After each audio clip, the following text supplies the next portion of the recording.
Welcome back, you damn dirty apes! I have a new episode, episode 15 of The Old 52.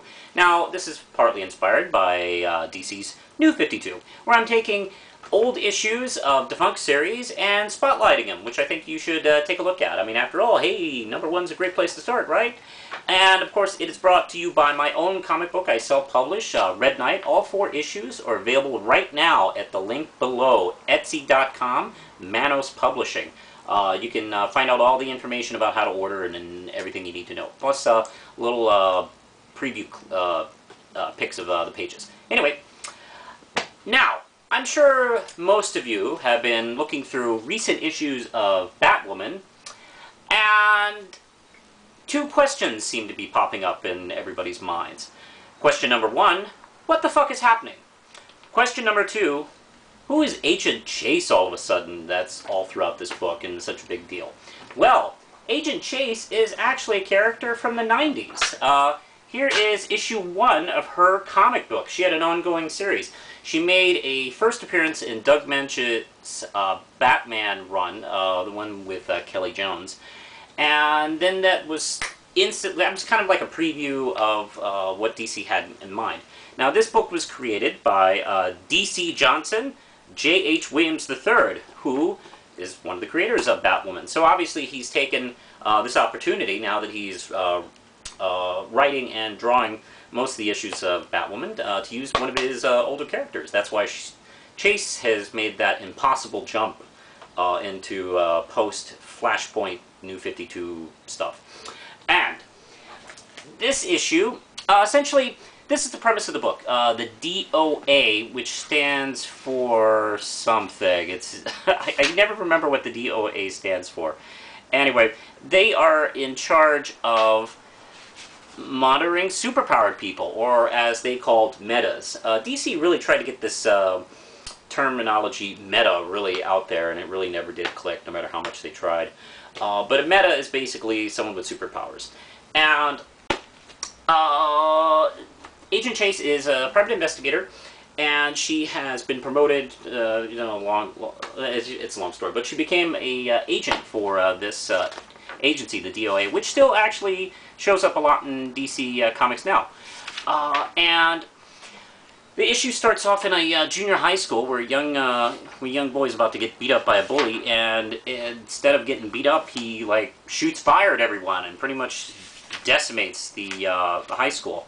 Meanwhile, Agent Chase is trying to get to her first day at work, but she's stuck in a traffic jam caused by a super battle, partly due to Green Lantern, actually, was involved. Then we get to see kind of the offices of DOA, and we don't get to meet the big boss yet. He pops up later. That's, Director Bones, the guy who's a smoking skeleton. And she is met with, let's see, her name is Sandy Barrett, field personal manager. And she takes her on her first mission to Dayton, Daly, Ohio, where they're right on the case. I mean, this is still happening live with the kid. The school is decimated, the kid is gone missing, and we see some pretty good investigation here, trying to figure out where the kid is. And they finally do catch him. And they think everything's kind of cool. But apparently there's a crowd that gathers around. I mean, even though no one was hurt, the townspeople want to torch him or kill him or something like that. I mean, he's just a kid that just exploded with superpowers that he didn't know he had. And the sheriff, who was thought to be a decent guy in the first couple of scenes, tries to fucking kill him. What an asshole! And when he confronts Abby as he's trying to escape, she blasts him with some kind of psychic power that she isn't aware of what she has, which is kind of confusing to Abby because she has a huge chip on her shoulder about superpowered people. Metas, and it's related to her father. Now we discover later in this series, what that connection is. And let's see, she has lots of problems with superpowered people. I mean, she thinks this kid should be thrown in jail or something else instead of treated. Which, I don't know, I don't particularly agree with that. I mean, she brings up the case that if he destroyed the school with an axe, they'd be throwing him in jail. Well, it's like, you know, he didn't know what he was doing. You know, it happened to him. You know, it's not like somebody accidentally, like, chops up a bunch of people without knowing. And, let's see, the art, of course, is just absolutely lovely. You get to see Williams back in the 90s, and his art is just fantastic. It's a little more conventional than it is in current-day Batwoman, where, you know, obviously he's really evolved his style.